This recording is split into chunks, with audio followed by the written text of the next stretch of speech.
오늘 우리에게 주실 은혜를 사모하며 다 같이 찬송가 288장을 부르시겠습니다. 찬송가 288장입니다.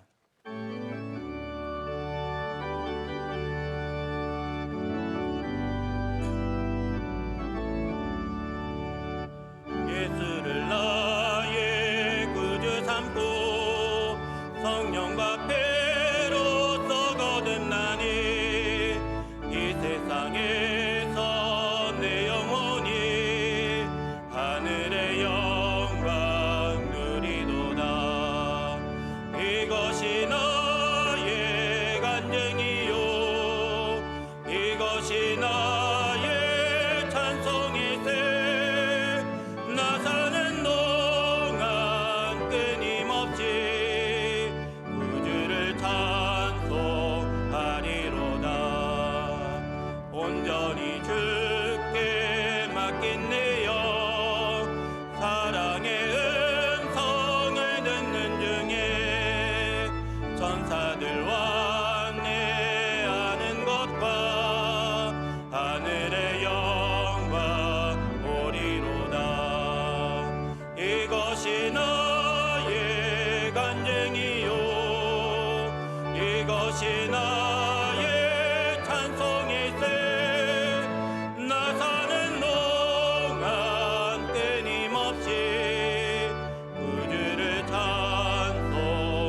찬송하리로다. 주 안에 기쁨 누림으로 마음의 풍랑이 잔잔하니 세상과 나는 간 곳 없고 구속한 주만 보이도다. 이것이 나의 간증이요 이것이 나의 찬송이세. 나 사는 동안 끊임없이 구주를 찬송하리로다.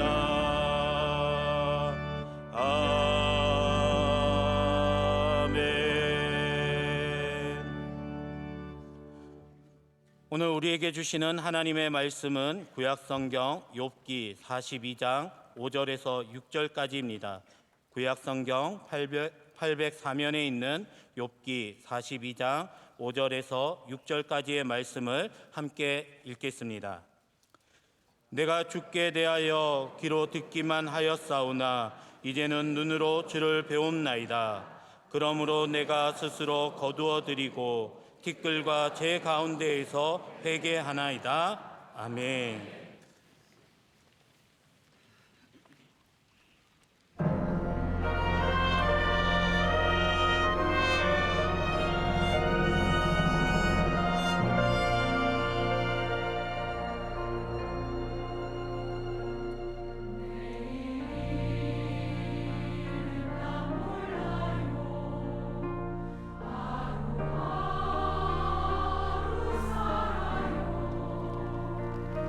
우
이제 말씀으로 은혜 받는 시간입니다. 새노래 명성교회 담임 목사님이신 고은범 목사님께서 진짜 타깃이라는 제아의 말씀을 선포하실 때 큰 은혜의 시간이 될 줄로 믿습니다.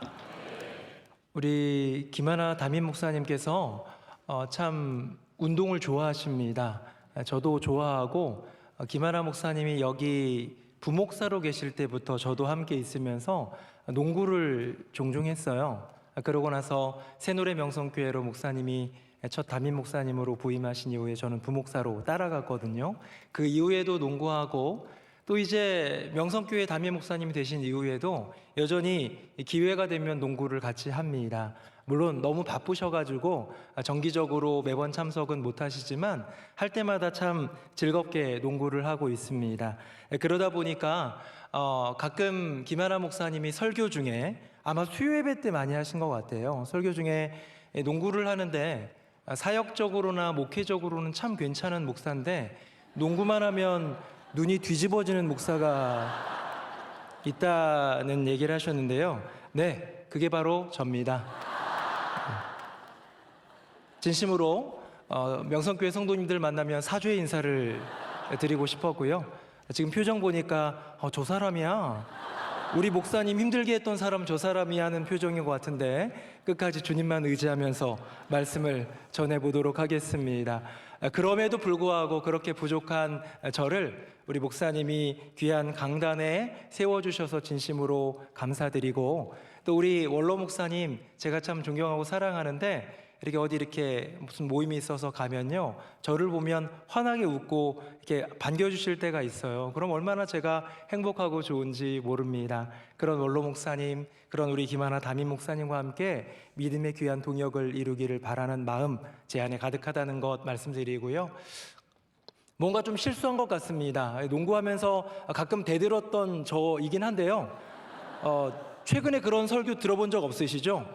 1년 전에 회개하고 이제는 온전히 이렇게 같이 잘 행복한 농구를 하고 있습니다. 제가 생각해 봤어요. 목회로나 사역으로나 우리 김하나 목사님께 누를 끼친 적이 거의 없는 것 같고, 목사님도 저 고맙다 해주시고 칭찬도 해주시고 그러는데 왜 농구만 하면 사람이 귀신 들려가지고 그러나, 그런 생각을 좀 해봤는데 이 안에 있는 그릇된 잘못된 승부욕 때문이라는 것을 깨달았습니다. 스포츠는 이겨야 돼, 어찌됐건 이겨야 돼 라는 그 어떤 그 마음이 제 안에 있다 보니까 그런 승부에 대한 욕심이 저로 하여금 그렇게 했고요. 이제 예수의 이름으로 귀신을 쫓아내기 때문에 더 이상 그럴 일은 없다는 것 기억해 주시고 우리 새노래 명성교회와 저를 위해서도 기도해 주시기를 부탁드립니다. 사랑하는 명성교회 성도님들, 여러분의 인생에 승부욕, 스포츠, 물질, 옷차림, 먹는 거, 학벌 이런 데 승부욕을 두지 말고 오직 영적인 믿음의 일, 하늘의 일에 승부욕을 갖는 저와 여러분 되기를 예수님 이름으로 축복합니다. 우리 옆에 분하고 인사 한번 하겠습니다. 복음에 참여하는 한 해 되세요. 시작. 복음에 참여하는 한 해 되세요. 복음에 참여하는 한 해 되세요. 네. 오늘 본문인 욥기는 인간의 고난에 대해서 깊이 다루고 있는 책입니다. 우리가 너무 잘 알고 있는데요. 여러분, 우리의 인생 가운데 고난이 찾아오면 우리는 자동적으로 두 가지 생각을 한다고 합니다. 뭐냐면 하나는 이 고난을 어떻게 이겨낼 수 있을까 하는 것 하나 하고요. 또 하나는 그냥 자동적으로, 인간이라면 자동적으로 왜 이 고난이 내게 왔을까? 고난의 이유에 대해서 묻게 된다는 것이죠. 여러분, 오늘 본문에 나오는 욥이라는 사람이 어마어마하게 심각한 고난을 겪은 걸 우리는 알고 있지요. 하루아침에 가진 모든 소유를 잃었습니다. 자녀 10명, 10남매를 잃었습니다. 내 온몸에 악창이 나고 막 기왓장으로 벅벅 긁어야 되는 괴로움 가운데 온몸을 치시는 그런 고난까지 경험하게 됩니다. 하지만 이 고난, 욥에게 왜 왔는가를 우리는 알지요. 왜냐하면 여호와 하나님께서 그의 인생을 단련시키시기 위함임을 우리는 아는 거예요. 그런데 우리 믿는 사람, 성도들도 고난을 당하게 되면 기본적으로 이 마음 가운데 어려움이 있습니다. 그 어려움의 첫 번째 요소는 뭐냐면 세상의 조롱 또는 옆에 있는 동료 교우들이나 같이 믿는 성도들의 비아냥거림 아니면 정죄 때문이에요. 시편 42편에 보면 이런 구절이 나옵니다. 우리 화면 보시고요. 제가 읽어보겠습니다. 사람들이 종일 내게 하는 말이 내 하나님이 어디 있느뇨 하오니 내 눈물이 주야로 내 음식이 되었도다. 아멘. 안 그래도 고난 때문에 참 힘겨운 인생을 살아가는 내 삶 가운데 주변에 있는 사람들이 야, 너 하나님 믿는데 왜 그런 고난을 겪니? 너 왜 그러니? 너 참 불쌍하다. 야, 니네 하나님 있는 거 맞아? 이런 비아냥거림 조롱이 우리를 더 슬프게 하지요. 욥도 마찬가지입니다. 믿지 않는 사람이 아니라요, 어쩌면 믿음이 있는 친구들 와가지고 너 분명히 죄 지었을 거야, 하나님이 너를 치신 게 분명해 하면서 딴소리를 하는 이야기들을 봅니다. 이런 세상의 조롱이나 동료 교우들의, 동역자들의 어떤 비난, 정죄 속에서 성도들의 마음에는 이런 마음, 이런 감정이 생기지요. 다음 한번 보시고요. 제가 또 한번 읽어보겠습니다. 내 반석이신 하나님께 말하기를 어찌하여 나를 잊으셨나이까? 내가 어찌하여 원수의 압제로 말미암아 슬프게 다니나이까? 하리로다. 아멘. 성도는 낭망하는 거예요. 세상은 조롱하고 옆에 같이 믿는 사람들은 비난하고 정죄하는, 고난 가운데 허덕이는데 그게 그 사람의 심령을 얼마나 낭만 가운데로 흘러가게 하는지 모릅니다.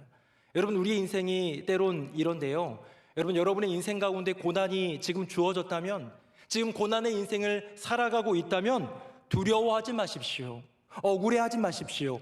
여호와 하나님께서 우리를 붙들어 주실 줄로 믿습니다. 지금 2024년 아시안컵 축구가 진행되고 있습니다. 스포츠를 좋아하시는 분들은 아시겠지만 잘 모르실 수도 있으니까 우리나라 국가대표팀, 손흥민 선수는 아시죠? 이강인, 김민재 선수, 이런 국가대표팀이 내일 저녁에 조별리그 3차전을 치릅니다. 조별리그 3차전을 치르기 위해서 아마 지금 제가 한번 검색해 보니까 카타르 도하는 오후 2시쯤 됐어요. 이 시간 동안 밥 먹고 쉬는지 아니면 운동, 훈련을 하고 있는지 뭘 하는지는 잘 모르겠어요. 어쩌면 너무 더운 나라니까 이런 실내 공간에서 다음 경기를 대비하면서 비디오 분석을 하고 있을지도 모릅니다. 뭘 하고 있는지는 모르지만 명확한 거 한 가지 있어요. 대한민국 국가대표팀은 다음 시합을 준비하고 있을 거예요. 끝없이 스트러글, 싸우고 있는 거예요. 몸부림치면서 다음 승리를 위해서 고군분투합니다. 그런데요, 반면에 우리 옆나라죠, 중국이라는 나라는 A조여서 이미 끝났어요. 조별리그가 끝나가지고요, 2무 1패라는 초라한 성적을 거두고 이렇게 쓸쓸히 퇴장하게 되어서 귀국길에 올랐다고 합니다. 중국 선수들 이제 당장 운동할 이유 없어요. 지금 막 훈련할 필요 없습니다. 왜요? 다음 시합이 없으니까요. 이번 대회는 그들에겐 끝났으니까요. 내 자국으로 돌아가면 언론들이 둘러싸가지고 막 문매를 때릴 것을 염려는 할 수 있지만 모르긴 몰라도요, 집에 돌아가는 비행기 안에서 게임하고 있을지도 몰라요. 왜? 대회가 끝났으니까. 할 게 없으니까. 그런데 우리나라 국가대표는 어떻게 하고 있다고요? 무엇을 하든지 다음 시합을 준비해야 합니다. 왜요? 그들에게는 바라볼 상급이 있기 때문이에요. 그 상이 뭡니까? 아시안컵, 그 컵을, 그 트로피를 들어 올리리라 라는 목표와 원대한 꿈이 여전히 남아있는 그런 경주를 하고 있는 중이기 때문에 그들은 계속해서 싸우고 그들이 싸워야 될 상도들과 스트러글, 계속해서 몸싸움을 벌이고 있다는 것이죠. 여러분, 우리의 인생 가운데 고난이 있다면 그것 때문에 염려하지 마십시오. 우리가 믿음의 경주를 지금도 하고 있다는 얘기예요. 우리가 지금 고난과 때로는 허덕이고 괴로워하고 억울해하면서라도 싸우고 있다라는 그 말은요, 우리는 여전히 바라볼 상이 있다는 말씀인 줄로 믿습니다. 사도 바울은 이런 고백을 하는데요, 위대한 고백이죠. 우리 화면 보시면서 제가 7절 읽고 여러분들 8절 읽겠습니다. 나는 선한 싸움을 싸우고 나의 달려갈 길을 마치고 믿음을 지켰으니.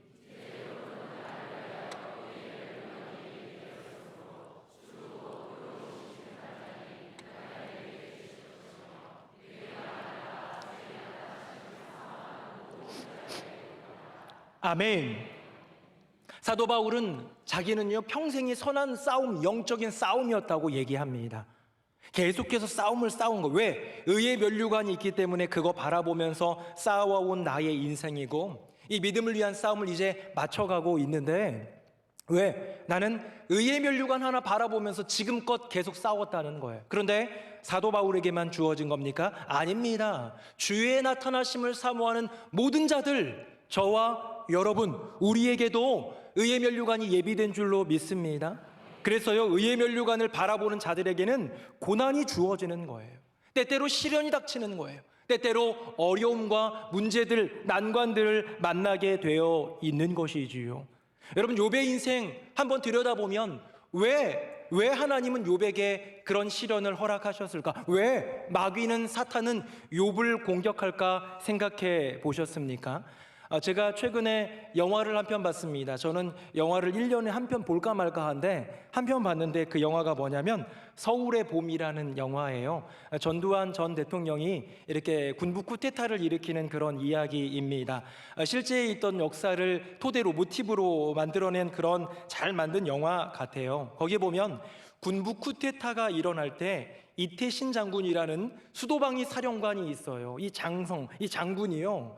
정말 이 나라를 지킨다는 심령으로 생명 걸고 지키는 그런 모습이 나옵니다. 그런데 여러분, 이태신 장군은 나라를 지킨다는 명목을 가졌어요. 대한민국을 지킨다는 그런 믿음을 가지고 그 일을 했는데요. 여러분, 이태신 장군이 저 서북 쪽에 있는 백령도부터 저 최남단에 있는 제주도 마라도 동쪽 끝에 있는 울릉도와 독도까지 막 오고 가면서 나라를 지켰습니까? 아니에요. 그에게서 나라를 지키는 것은 서울을 지키는 거였어요. 서울이 수복되면 안 돼. 서울이 점령되면 안 돼. 왜? 서울이 점령되면 끝이기 때문이지요. 여러분, 이것이 정확하게 우리 믿음의 세계에도 적용이 됩니다. 사탄 마귀는 언제나 제일 무너뜨리고 싶은 게 두 가지가 있는데요. 하나는 교회예요. 여러분, 교회를 무너뜨리려고 합니다. 교회를 무너뜨리려고 하는데 제일 좋은 타겟이 누군지 아십니까? 담임 목사예요. 왜? 한국교회 안에서는 이 담임 목사에게 주어진 권한과 책임이 참 큽니다. 저도 부목사 때까지는 잘 몰랐는데요. 담임 목사가 되고 나니까 얼마나 많은 권한과 책임이 제게 주어지는지 깜짝 놀랄 정도예요. 그렇기 때문에 어떤 결정을 하고 어떤 방향으로 나아갈지, 이 강단에 서서 하나님의 말씀을 선포하는 그 모든 것들이 얼마나 중요한지 모르는 거예요. 그렇기 때문에 여러분, 우리는 무엇해야 됩니까? 우리 교회의 담임 목사님을 위해서 기도해야 될 줄로 믿습니다. 왜? 담임 목사가 무너지면 교회가 무너지는 것은 한순간에 이루어진 일들이 너무나도 많이 있기 때문입니다. 이게 뭐냐면 타겟이 되는 거예요. 자, 마귀는요, 교회를 무너뜨리는 것 정말 원하고요. 또 하나 무너뜨리는 건 뭐냐면 세상 사람들 말고요, 별로 관심 없어요. 세상 사람들은 믿음도 없으니까. 그런데 믿음을 간직한 가정 무너뜨리는 것을 그렇게 원합니다. 가정에서 예배드리는, 가정에서 믿음 지키는, 가정에서 말씀으로 끝까지 부둥켜 안고 싸워가는 그런 가정 보면 무너뜨리고 싶어 미치는 거예요. 여러분, 그러면 그런 가정 가운데 마귀가 유혹하고 넘어뜨리려는 사람은 누굴까요? 돈을 벌어다 오는 아버지가 아니라 그 가정을 위해 기도하고 있고 믿음으로 서 있는 그 한 사람, 믿음의 가장입니다. 그 사람에게 더 큰 시련과 고난이 임할 수 있다는 것이죠. 무슨 얘기입니까? 사탄은 가장 큰 믿음으로, 사탄은 견고한 믿음으로, 사탄은 기도하고 말씀 가운데 머무는 사람을 무너뜨리는 것을 원한다라는 것. 사랑하는 명성교회 성도님들, 고난 중에 계십니까? 내가 사탄의 타깃이 된 것 같습니까? 그렇다면 기뻐하십시오. 내가 믿음으로 살아내고 있다는 증거입니다. 그것은 당연한 겁니다. 하나님의 사람이 시련과 고난을 받는 것, 사탄의 유혹과 도전을 받는 것 당연한 것이라고 믿고 여기고 담대히 나아가는 우리 모두가 되기를 예수님 이름으로 축복합니다. 자, 욥의 고난을 한번 좀 살펴보면요, 여기에는 이 시험이라는 주제가 두 가지 방향으로 나아가고 있는 것을 보게 되는데, 우리가 익히 많이 들었던 얘기입니다. 우리 인생 가운데 주어지는 시험은 커다랗게 여호와 하나님의 테스트로서의 시험이 있고요, 마귀의 템테이션, 사탄의 유혹으로서의 시험이 있는 것이지요. 제가 본문 한번 볼 텐데요, 표를 보면서 같이 한번 보시면 되겠습니다. 제가 읽어보겠습니다. 이제 주의 손을 펴서 그의 모든 소유물을 치소서. 그리하시면 틀림없이 주를 향하여 욕하지 않겠나이까. 여호와께서 사탄에게 이르시되 내가 그의 소유물을 다 내 손에 맡기노라. 다만 그의 몸에는 내 손을 대지 말지니라. 아멘. 자, 마귀는 욥의 소유물을 칩니다. 마귀는 우리의 가진 것을 건드립니다. 그렇죠? 근데 여호와 하나님은 그것을 허용해 주세요. 마귀는 우리를 넘어뜨리고 무너뜨리기 위한 유혹의 시험을 하는데, 템테이션. 그런데 하나님은 더 커다란 울타리 안에서 우리의 믿음이 더욱더 단련되기를 바라는 마음으로 그 시험을 허락하시는 거예요. 유혹, 넘어뜨림, 템테이션이 아닌 테스트로서. 우리 그러면 이거를 욥이 이겨냈거든요. 1장에서 2장 다음 넘어가 봅니다. 화면 보겠습니다. 제가 읽어봅니다. 이제 주의 손을 펴서 그의 뼈와 살을 치소서. 그리하시면 틀림없이 주를 향하여 욕하지 않겠나이까. 여호와께서 사탄에게 이르시되 내가 그를 내 손에 맡기노라. 다만 그의 생명은 해하지 말지니라. 아멘. 자, 소유물을 다 쳤는데 이 마귀는 유혹하면서 욥 그 소유물 건드리면 끝날 줄 알았는데 버텨냈어요. 소유물이 다 사라지고 무너지고 빼앗겼는데도요, 믿음 지키는 욥에게 이제 마귀는 한 번 더 도전합니다. 이번엔 몸을 건드려 봅시다. 그의 건강을 건드리면 그는 이기지 못할걸요? 라고 하고 있는 그때에 여호와 하나님 또한 허락해 주세요. 그래 몸 건드려봐. 하지만 생명은 상하게 하지 말아라. 생명은 빼앗지 말아라 하는 이 하나님의 원대한 테스트의 울타리 안에 있다는 것입니다. 여러분, 우리가 믿음으로 반응한다는 것은 무엇입니까? 우리의 인생 가운데 고난이 찾아올 때 이것을 그저 마귀와 나와의 1대1 싸움으로만 보는 것, 이게 믿음 없는 반응이에요. 이게 템테이션에 녹아들고 무너지는 인생입니다. 하지만 분명히 마귀의 유혹이 있고 나를 넘어뜨리려는 사탄의 관계가 있지만, 그럼에도 불구하고 이 모든 사탄의 마귀의 템테이션은 여호와 하나님의 테스트 안에 있다는 것을 믿을 때 우리는 승리하게 될 줄로 믿습니다. 어떤 시련이 와도 어떤 어려움이 와도 하나님은 나를 지켜주실 거야. 하나님이 날 향한 가장 아름다운 계획이 있어 라고 고백할 때 우리의 인생을 붙드시는 주님을 만나게 될 줄로 믿습니다. 저는 지금은 좀 안 하는데요, 옛날에 구정이나 이렇게 되면 가족들이 모이잖아요. 가족들이 모이면 운동도 하고 그러는데 남녀노소가 같이 하기 참 좋은 스포츠가 볼링이라는 스포츠인 것 같습니다. 여러분, 볼링 좋아하시고 잘 치시나요? 저는 잘 못 칩니다. 이렇게 스핀 돌아가지고 하는 거 이런 것도 못 치고요, 가벼운 그냥 공으로 일직선 스트레이트로만 치는 그런 초보 같은 볼링 그렇게 놀고 있습니다.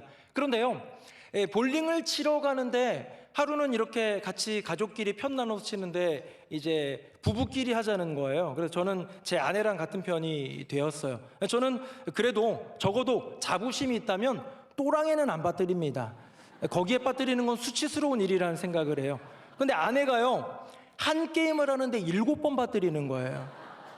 제가 그때 이 사람이랑 이혼해야 되나 할 정도로 깊은 고민에 한번 빠진 적이 있는데 또랑이 자꾸 빠지는 거예요. 저는 그 원리를 압니다. 여러분, 또랑에 안 빠지는 원리를 알아요. 제가 대학교 1학년 때요, 이제 대학생이 되었는데 선배들이 우리 볼링 치러 가자. 선배님, 저는요 태어나서 볼링 한 번도 안 쳐봤어요. 저 못해요. 괜찮아, 볼링은 못 치는 사람도 금방 칠 수 있어. 내가 가르쳐 줄게 해가지고 저를 데려갔습니다. 데려갔는데요, 볼링을 치는데 그 놀라운 비밀을 저에게 알려주는데, 저는 그것을 득도한 이후에 첫날 120을 쳤어요. 첫날 120 쳤는데 지금도 120입니다. 큰 차이 없다는 것 기억해 주시고요. 자, 그럼 그 비밀이 뭐냐? 선배가 저에게 이렇게 얘기를 해줬어요. 은범아, 저 멀리 20m 너머에 있는 볼링핀 보지 말고 요 앞에 있는 점들을 봐봐 얘기해 주는 거예요. 여러분, 볼링 치는 분들 점이 있는 것 아시나요? 모르는 분들을 위해 제가 그림을 준비해 봤습니다. 자, 이렇게 보면 저 멀리에 있는 볼링핀 말고요, 앞에 있는 그 점들을 보라는 거예요. 다음입니다. 근데요, 그 점들이 쫙쫙쫙 서져 있는데요, 오른쪽에서 두 번째 점, 저기만 향하면 된다는 거예요. 다음입니다. 그래가지고요, 공을 어디에 굴려요?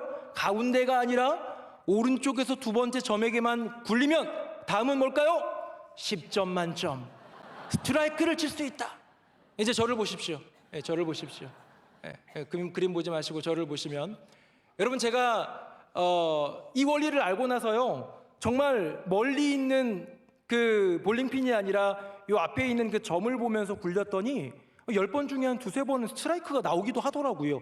놀라운 일이었습니다. 여러분 이 지점을 뭐라고 하는지 아십니까? 바로 마지막 그림에 나와 있는데요. 한번 볼까요? 타깃 스팟이라고 합니다. 타깃 스팟. 스팟은 점이고요. 타깃은 목표물이에요. 목표물까지 가는 그런 지점, 그런 스팟, 그런 방향점이라는 그런 뜻이겠지요. 여러분 타깃 스팟은 무엇입니까? 진짜 타깃은 아니에요. 가짜 타깃이에요. 진짜 타깃은 뭡니까? 여러분 이 점만 지나가면 되는 게 아니라 실제로 서 있는 볼링 핀을 무너뜨리는 것이 이 볼링 선수, 볼링을 치는 사람의 입장에서 목표이고 과제예요. 근데 그걸 도와주는 것처럼 보이는 이 스팟 지점, 타깃 스팟만 노리면 나름 잘 칠 수 있다는 얘기지요. 여러분 제가 첫날 볼링 쳤는데 몇 점 나왔다고 했습니까? 120점. 학습 효과가 빠르군요. 근데 제가 지금 치면 몇 점 나온다고 했습니까? 120. 왜 그런지 아세요? 타깃 스팟만 보면서 치고 있기 때문이에요. 거기에만 머물러 있기 때문이에요. 진짜 타깃, 리얼 타깃은 이 지점이 아니라 지점 너머에 있는 저 볼링핀. 언젠가는 내가 실력이 좋아지면 저 볼링핀을 향해서 때로는 커브도 돌리고요, 때로는 뭐 백스트레이트도 하고요, 다양한 걸 통해 가지고 공격해 나아가면서 성장해야 되는데 그저 초보자들에게 필요한 타깃 스팟에만 머물다 보면 성장이 일어나지 않는다는 것이죠. 저는요 오늘 욥기의 말씀을 통해서 하나님께서 우리에게 보여주시는 말씀, 진짜 타깃에 대한 이야기를 해보고 싶습니다. 여러분 사탄은 욥의 무엇을 타깃 삼았습니까? 사탄은 욥의 무엇을 가지고 건드리고 흔들고 공격하고 무너뜨리려고 했습니까? 여러분 한번 볼까요? 우리 화면 한번 보겠습니다. 제가 한번 읽어보겠습니다. 이게 욥기 1장과 2장에 나오는 사탄이, 마귀가 하나님에게 청원하는 그겁니다. 이제 주의 손을 쳐서 그의 모든 소유물을 치소서. 그리하시면 틀림없이 주를 향하여 욕하지 않겠나이까. 두 번째는 같이 한번 읽어볼까요? 시작. 이제 주의 손을 펴서 그의 뼈와 살을 치소서. 그리하시면 틀림없이 주를 향하여 욕하지 않겠나이까. 아멘. 여러분 사탄의 타깃이 뭡니까? 사탄의 타깃은요 우리의 소유였어요. 사탄의 타깃이 뭡니까? 우리의 건강이었어요. 욥을 향한 사탄의 타깃은 분명히 소유였고 건강이었습니다. 그런데요 그건 가짜 타깃이었어요. 그건 그냥 타깃 스팟이었어요. 거기 통과한다고 끝나는 게 아니었어요. 여러분 사탄의 리얼 타겟을 한번 볼까요? 방금 읽은 본문 그대로인데요, 제가 노란색으로 그 리얼 타겟을 표시해 봅니다. 화면 보겠습니다. 그의 소유물을 치소서가 아니라 그렇게 하면 주를 향하여 욕하지 않겠나이까, 이거예요. 그의 뼈와 살을 치소서. 뼈와 살이 진짜 타깃이 아니라 그건 가짜 타깃이고, 그리하시면 틀림없이 욥이 주를 향하여 욕하지 않겠나이까 라고 마귀는 리얼 타깃을 이야기하고 있는 것이죠. 여러분 사탄의 리얼 타깃, 진짜 타깃이 무엇입니까? 사탄은요 우리의 소유에 관심이 없어요. 우리의 건강이 어떻게 되고 그것 때문에 막 성도가 많이 아프댄다, 이거 가지고 좋아하는 존재가 아니에요. 그들의 목표는 무엇입니까? 그들의 진짜 타깃은 무엇입니까? 바로 우리의 믿음인 줄로 믿습니다. 사탄 마귀는 이 믿음을 무너뜨리기 위해 계속해서 애쓰고 그것을 향해서 나아가고 있다. 소유, 건강은 그 진짜 타깃을 무너뜨리기 위한 가짜 타깃에 불과하다는 것이죠. 지난 3년 이상 우리는 코비드-19, 코로나19라는 것 때문에 참 많은 고생을 했고 염려를 했고 또 버텨왔습니다. 공동의 고난이었어요. 너에게 주는 고난, 나에게 주는 고난이 다르지만 코로나19는 공동의 고난이었어요. 믿는 자 우리에게나 믿지 않는 자 세상 사람이나 대한민국이나 온 세계나 누구에게나 코로나19는 공동의 고난이었습니다.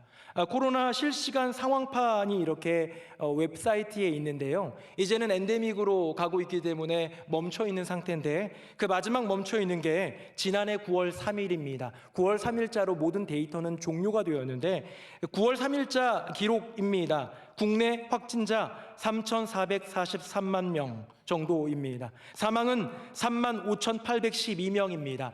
60% 이상이 80대 이상이라는 말도 있습니다. 경제적으로도 참 어려웠습니다. IMF 이후 최대 위기라고도 하고요. 어떤 나라는 IMF 같은 금융 그런 문제보다도 더 큰 타격을 입은 나라들도 있다고 합니다. 여러 나라의 국가 봉쇄로 인하여서 초기에는 무역 감소가 있었고요. 전 세계적 물가 상승과 여러 가지 많은 경제 타격을 입었습니다. 가만 보니까 코로나19가 마치 그 바이러스가 우리를 공격한 게 욥을 공격한 그것과 똑같아 보여요. 뭡니까? 소유와 건강이에요. 우리의 경제를 건드린 것 같아요. 우리의 건강을 건드린 것 같아요. 어떻게 코로나19 잘 지나오셨습니까? 나는 한 번 감염됐었지만 지금은 괜찮아. 나는 2번 감염됐었어. 나는 사실 한 번도 감염 안 됐다. 감사하지 하나님의 은혜야. 경제적으로도 많이들 어렵다고 했는데 난 괜찮았어. 나는 처음에는 좀 어려웠지만 기도했더니 은혜로 모든 경제가 회복되었어 등등 여러 가지 많은 이 코로나19, 코비드-19에 대한 그 결과에 대한 고백들을 아마 각자가 할 수 있을 것 같습니다. 어떻습니까? 어떤 우리의 소유나 건강이 크게 해를 입지 않았다고 우리는 괜찮다고 자부할 수 있습니까? 한국교회에 데이터 분석 기관이 있습니다. 이 기관이 공신력 있는 기관인데요. 여러 가지 많은 상황과 이 코로나 이후에 되어지는 교회의 모습을 보면서 이렇게 표현했습니다. 한자 성어인데요. 한번 보도록 하겠습니다. 전문지호, 후문지랑이라는 말입니다. 전문지호, 후문지랑. 전문지호라는 말은요. 전문, 앞문에는 호랑이가 있고 후문지랑, 이 랑자는 이리, 늑대지요.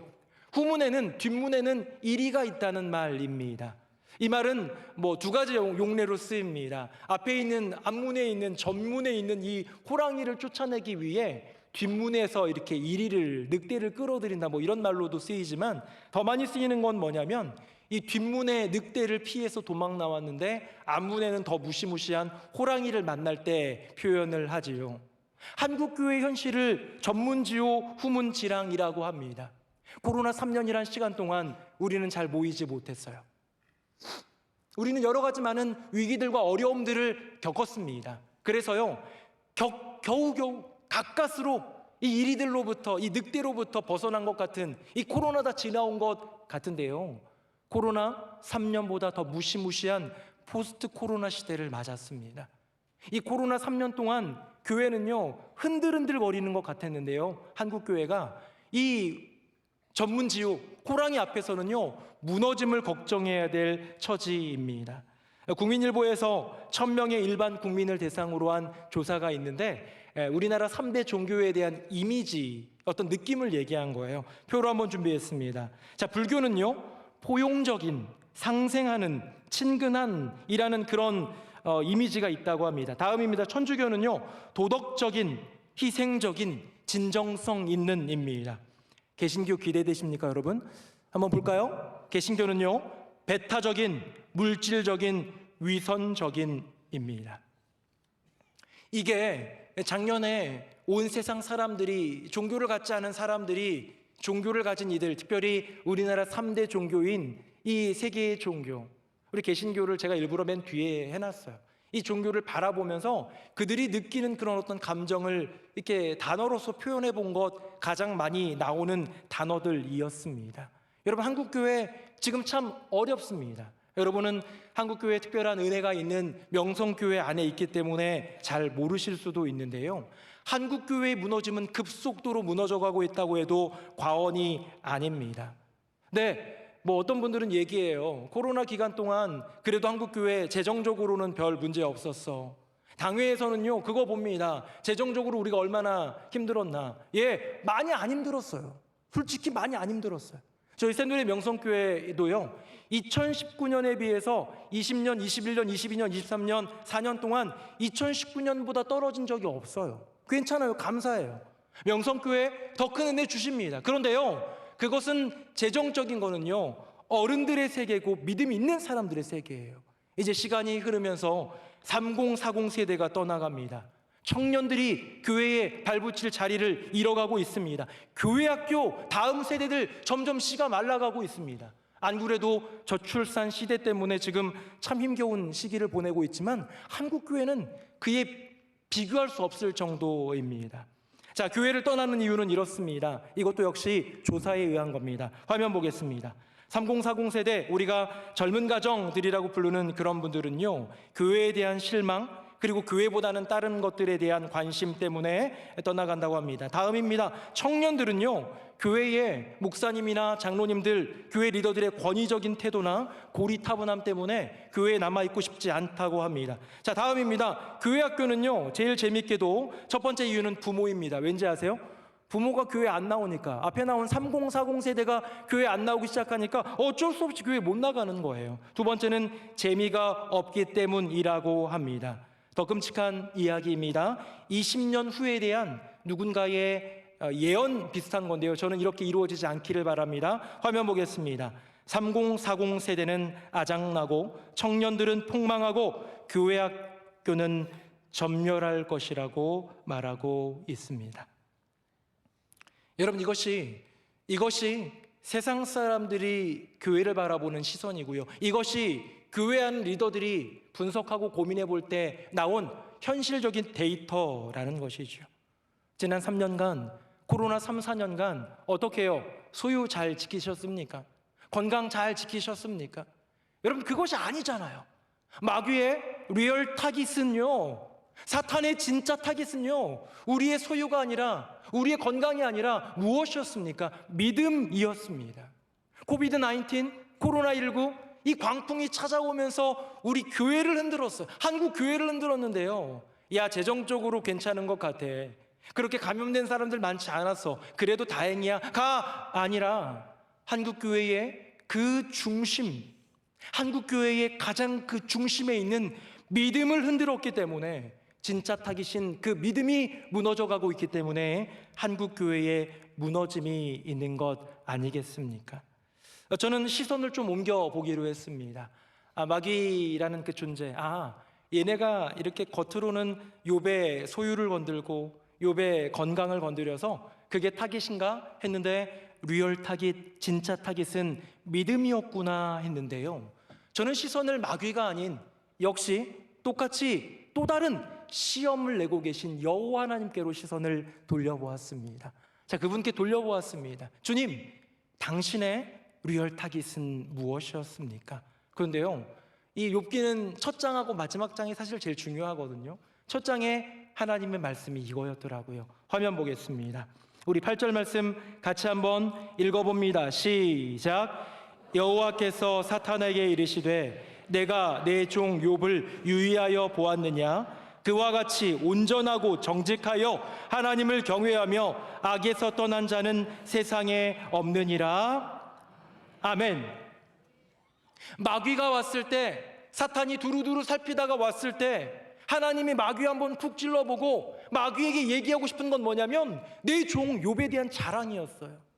나 욥 자랑하고 싶어. 나 너무 내가 사랑하는 애야. 사랑하는 내 종이고 내 아들이야 하면서 자랑하고 싶어가지고 사탄을 쿡쿡 찌른 거 아닙니까? 여러분, 하나님이 욥의 소유 자랑했습니까? 하나님이 욥의 건강 자랑했습니까? 어디에도 하나님의 관심은요, 욥의 소유와 건강에 있지 않습니다. 하나님의 자랑은 뭐냐면요, 그는 정말로 온전한 믿음을 지키는 사람이야. 정직해. 그리고 나 여호와를 참 경외해. 악에서 떠난 인생이야. 이런 사람 욥 너 봤니? 라면서 자랑하며 도전하고 계신 여호와 하나님의 그 자부심이 느껴지십니까? 하나님의 리얼 타깃은요, 우리 믿음이었어요. 하나님의 진짜 타깃은요, 우리 믿음이었어요.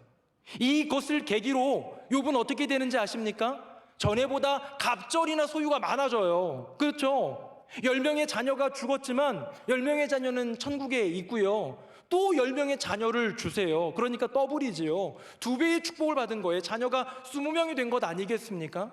여러분, 근데요, 그리고 온몸이 깨끗하게 나았어요. 건강했어요. 장수했어요.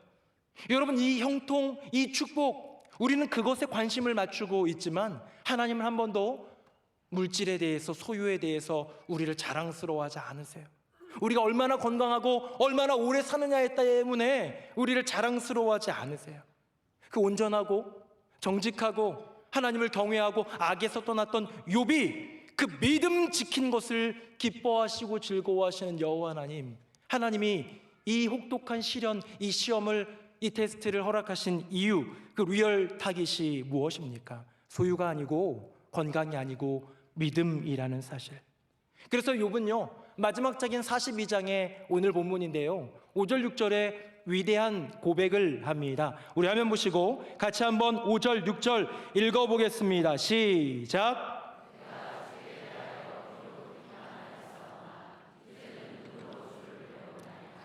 그러므로 내가 스스로 거두어드리고 티끌과 제 가운데에서 회개하나이다. 아멘. 욥이 하나님 참 경외했습니다. 순전하고 온전하고 하나님 앞에서 정직했고 악을 떠난 그런 인생을 살아간 멋진 사람이었는데요, 주님을 귀로만 들었기 때문에 주님의 세계를 잘 몰랐던 것 같아요. 주님이 행하시는 그 길을 잘 몰랐던 것 같아요. 이런 시련과 시험이 있는데 욥기는요 1, 2장의 시험과 테스트, 그 템테이션, 그 무너지는 욥의 이야기, 42장의 욥의 마지막 고백, 그 외에는요 대부분 세 친구랑 싸우는 얘기예요. 논쟁하는 얘기예요. 그 스스로 괴로워하고 힘들어하고 자책도 하고 막 그런 이야기예요. 왜요? 하나님을 몰랐으니까. 그분의 마음 가운데 있는 리얼 타겟이 무엇인지 몰랐으니까. 하나님, 이제야 알겠습니다. 제가 귀로 주님에 대해서 들었었는데요, 이제는 눈으로 주님을 뵙니다. 이제는 진짜 내 삶으로 온몸 부딪혀 주님을 경험합니다. 주님이 내게 시련을 주신 이유를, 내 인생 가운데 이런 시험을 주신 이유를, 그 리얼 타깃, 진짜 타깃을 알겠습니다라는 고백이 지금 우리들이 읽은 이 욥의 고백인 것이죠. 사랑하는 명성교회 성도님들, 사탄의 진짜 타깃이 욥의 소유나 건강이 아니라 그의 믿음이었듯, 우리를 향하신 우리의 인생 가운데 주어지는 여호와 하나님의 크신 계획 가운데 있는 모든 시련들과 시험들, 그 리얼 타깃, 진짜 타깃, 바로 우리의 믿음인 줄로 믿습니다. 코로나19를 지나면서 소유가 그래도 괜찮아, 건강 그래도 잘 지나가 서로 안녕하지 말고 나의 믿음, 우리 가정의 믿음, 우리 교회의 믿음, 한국 교회의 믿음을 돌아보아야 하지 않겠습니까? 이제 이야기 하나만 하고 마치겠습니다. 저는 어렸을 때요, 청소년 시절에 저희 아버지가 심호하시던 교회가 있었는데, 거기서 중고등부 시절에 수련회를 가면요 이렇게 운동을 했어요. 어떤 운동을 했냐면 짝피구를 했던 것 같습니다. 혹시 짝피구가 뭔지 아시나요? 피구는 아시죠? 선 그어가지고요 맞추면 아웃돼가지고 나가는 거예요. 그래서 끝까지 살아남는 사람이 있는 팀이 이기는 뭐 그런 건데, 짝피구는 뭐냐면 남녀가 손을 잡아요. 저 중고등부 때는 그때가 유일하게 손 잡는 시간이었어요. 그래서 짝이 정해져가지고 손을 잡으면요 공이 나한테 날아옵니다. 그런데요 나는 맞아도 돼요. 남자는 맞아도 돼요. 그런데 내 짝꿍 여자가 맞으면 둘이 같이 아웃돼야 되는 거예요. 그래서 이 짝피구의 룰은 간단합니다. 뭐냐면 이 남자는 아무리 얻어맞아도 상관없고, 여자만 공 맞으면 둘이 아웃, 아니면 둘이 손을 놓치면 아웃이에요. 근데 제가 이거 실제로 있었던 일인데요, 여러분, 제가 그때 좀 좋아하던 자매가 하나 있었거든요. 근데 그 자매가 제 짝꿍이 된 거예요. 그때 얼마나 하나님을 경외했는지 몰라요. 근데 이제 그 짝꿍을 손을 잡고 제 뒤에다가 숨깁니다. 소중히 숨긴 다음에 짝피구를 하는데요, 아무리 공이 세게 날아와도 이 손 한 손을 뒤로 이렇게 하고 숨겨놨기 때문에 내 몸이 자연스럽지 못하니까 잘 못 맞기도 하고 얻어 맞기도 해요. 괜찮아, 어떻게든 막는 거예요. 근데 그러다가요 둘이 피하려다가 어긋나는 바람에 같이 넘어졌어요. 손을 꼭 붙들고 있다 보니까 같이 넘어졌어요. 넘어져 있으니까요, 이때다 싶었는지 제 친구인데 악마 같은 눈을 가지고 제 짝꿍을 향해서 공을 던지려고 하는 그 모습을 보면서 몸을 던져 제가 막았던 기억이 있습니다. 물론 그 짝과 결혼하진 않았습니다. 여러분, 제가 어떻게든 그렇게 몸부림치면서 다치고 아프더라도 얻어맞고 그러더라도 끝까지 하려고 했던 이유, 그 짝을 좋아해서? 아니요. 그 짝이 아니어도, 내가 아무런 감정이 없는 그런 자매였어도 저는 끝까지 막았을 거예요. 왠지 아세요? 그것이 짝피구라는 이 스포츠의 승리의 요건이기 때문입니다. 승리의 요건은 뭐요? 나는 아무리 맞아도 내 짝만 맞지 않으면 돼요. 나는 아무리 얻어 터져도 내 짝꿍의 손만 붙들고 있으면 되는 거예요. 사랑하는 명성교회 성도님들, 짝피구의 승리의 요건이 그런 것처럼 우리 인생의 승리의 요건이 있습니다. 짝피구랑 똑같아요. 우리의 인생 가운데 짝꿍으로 허락하신 그 믿음, 내게 주신 그 믿음을 끝까지 붙들고요. 때로는 이 믿음 지키다 보면 시련도 와요. 고난도 옵니다. 이리저리 얻어 터지기도 하고 수치스럽고 부끄러울 때도 있어요.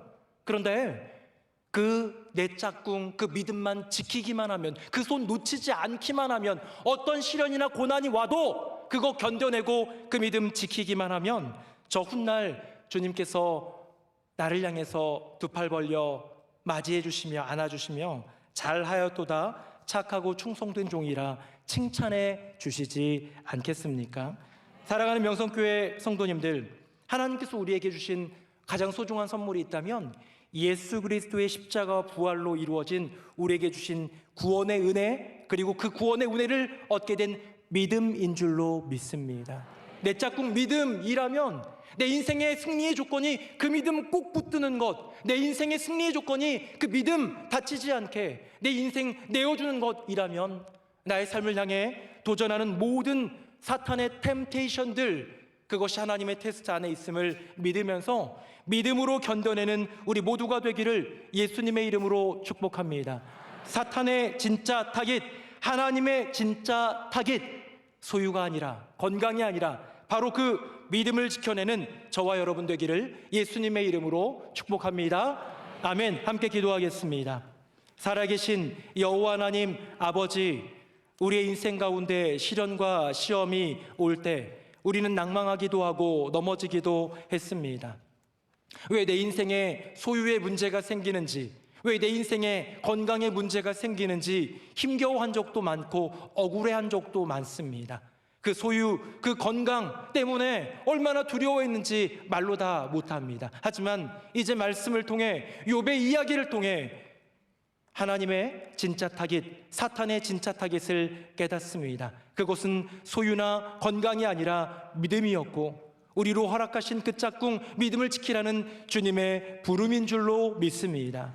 내게 주신 인생길 가운데 주님 허락하신 소중한 선물, 내 인생의 짝꿍 믿음 끝까지 붙잡고 어떤 시련, 어떤 시험이 와도 그 믿음 지켜내는 복된 인생 되어 우리의 가정이, 우리의 교회가, 한국교회와 이 나라 대한민국이 주님 앞에 바로 서게 되는 놀라운 축복을 누리게 하여 주시옵소서. 우리에게 이 믿음을 주시기 위해 이 땅에 오신 우리 주 예수 그리스도의 이름으로 기도드립니다. 아멘.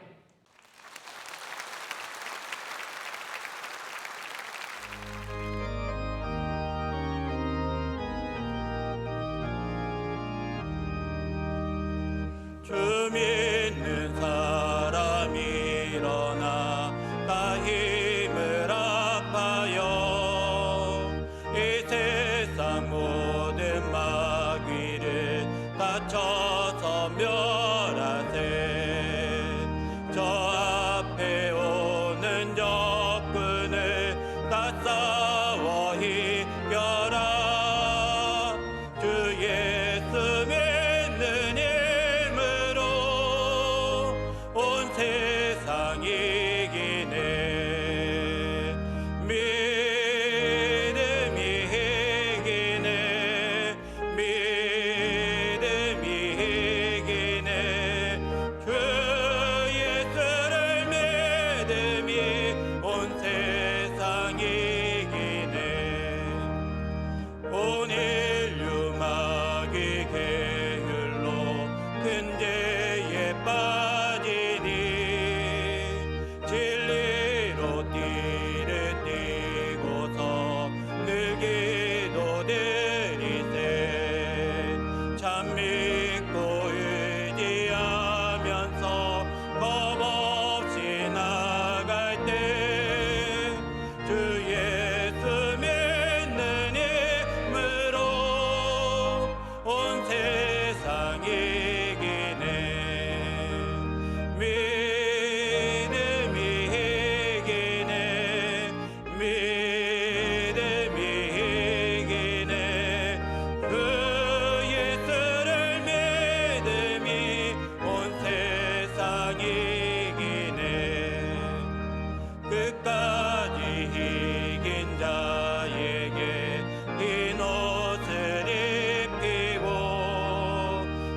이제는 우리 주 예수 그리스도의 은혜와 거룩하신 하나님의 사랑과 보혜사 성령님의 인도하시고 충만하게 하심이 우리 모두에게 함께 하시기를 축원하옵나이다. 아멘.